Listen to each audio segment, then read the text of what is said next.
Hello TL Travelers and welcome back to the TL Travel YouTube channel. If you are new here, welcome to the family. Right now I am in the process of recapping our 6 months adventure in South America back in 2014. We are pulling photos and videos and tips and tricks and story times and fails from the archives. And in our last video, we got ourselves into a little pickle. Got stuck in a border town for 5 days and then had a crazy rafting adventure. So if you missed that and the videos before this, definitely hop back and check them out after you're done watching this video. But today we are continuing our journey through Chile, trying to get back into Argentina, but getting all messed up, and then the guy and it breaks down, and the hitchhiking.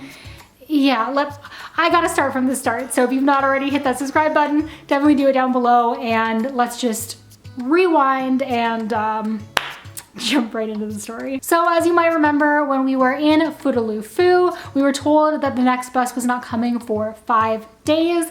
And when we did get information about the next bus that was arriving, we realized that it wasn't quite going to be the bus that we needed regardless. So we were given some travel instructions.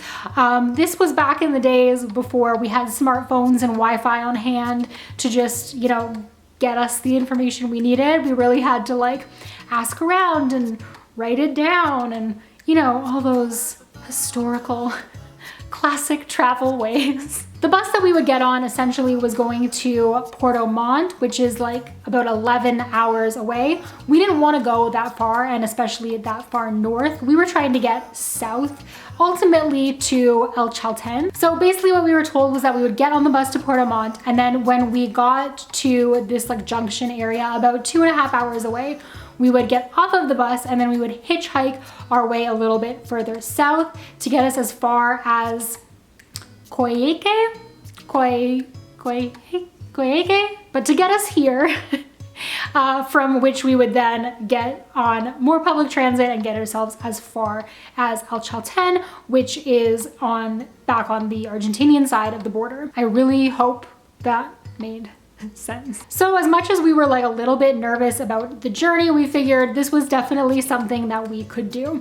So we boarded the bus with all of our bags, off and ready to go, and as we were driving, we got closer and closer to the spot that we were supposed to be getting off. Hot tip: a lot of the times in South America, especially in the Patagonia region, when people explain to you things and say oh, at this town, oh, you'll see a town, it's not what you're thinking of as a traditional town. There's no bus station, there's no tons of houses and buildings and little suburbs. It's not like that. So this town where we were supposed to be getting off was just maybe 10 small buildings, and no signage, nothing. So it came and went.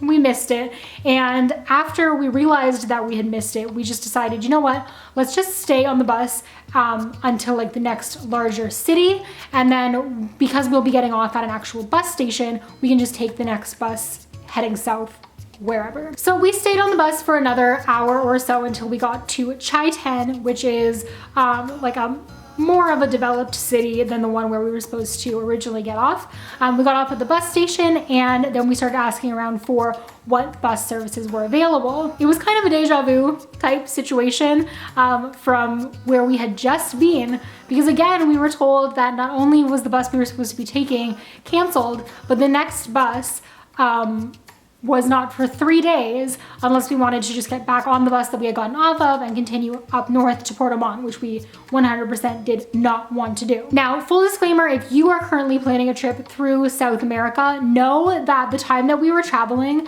there ended up being a pretty big transit strike.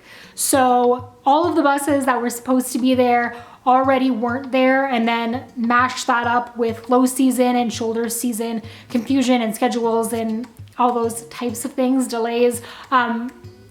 Yeah, this isn't necessarily typical of how your travel experience will. So we were stuck in Chalten and didn't, again, really know what to do. We had gone into a smaller tourist office to ask about where like a hotel or a hostel would be that we could spend at least one night before figuring out what we wanted to do.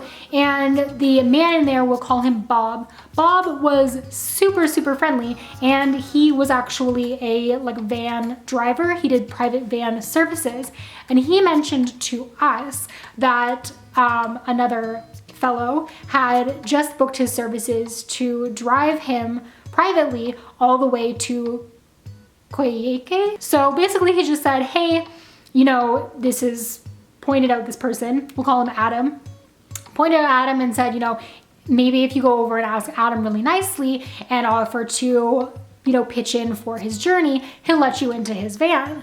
So we did that, and what we didn't realize when we had asked was that there was also another couple from Europe, and they were in the same situation that we were in, and they had also been given the same advice. So poor Adam was on his solo travel journey, just like trying to like have his private adventure, do his own thing, and now all of a sudden he has like 4 youngin' travelers, because he was a, I don't want to say older gentleman, he wasn't old, but he was like, you know, father figure type age. Yeah, now he's just got these like backpackers there being like, hey, can we come along for the journey? But he ended up being so friendly and so understanding, and he said, yeah, you know, if you want to throw me a little bit of money, and as long as you don't mind like everywhere that I want to stop, we are stopping, like we're doing my journey, then you're more than welcome to come along. And so we absolutely agreed to that, and I'm so glad that we did. We definitely did have like a couple of bumps in the road. There was for sure some car van issues. As you can see, when I say private van, we're not talking luxury service by any means, but we also did a lot of like chatting and bonding. The views were great, and the conversation was great, and a little bit of an adventure and a little bit of elbow grease later, we made it to Coyhaique. And then the next day we all actually met up and continued onwards to El Chalten together, where they would eventually convince me to do the mountain hike that I had told Derek multiple times I was not going to do. So really, as you can tell, as long as you are willing to kind of like, you know, take the struggles as they come, get creative, and just sort of like be open to ideas, you know, those like really rough travel days or problematic times can turn into something really great. And if you are interested in hearing a little bit more of what I get up to, or what we got up to with our new squad and the hike that made me a hiker, be sure to hit that like and subscribe button, stick around, and until I see you guys in my next video where we hike Mount Fitzroy, stay great, stay safe, and I'll see you then.